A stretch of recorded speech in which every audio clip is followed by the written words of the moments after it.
ఇన్ని సంవత్సరాలు మా అమ్మ నాన్న మంచితనంతో నువ్వు హ్యాపీగా బ్రతికావు. ఇప్పటికైనా ఒళ్ళు వంచి కష్టపడి మంచిగా బ్రతకడం నేర్చుకో. బయటికెళ్ళో. బాలు, అది కాదు బాలు, నేను చెప్పేది విని. చెప్తుంటే అర్థం కదా. బాలు, పదరా బాలు, పద. బాలు, వెళ్ళరా.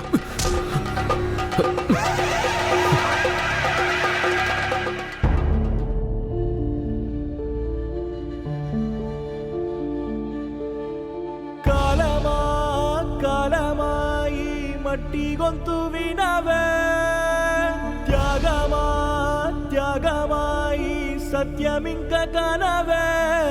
ఆ మనసులో కొరత లేదు, కనులలో కలత లేదు.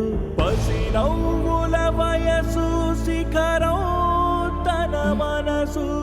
రంగుల రాట్నం అలా మొదలైంది. సోమవారం నుంచి శనివారం వరకు మధ్యాహ్నం 1 గంటకు మీ ఈటీవీలో.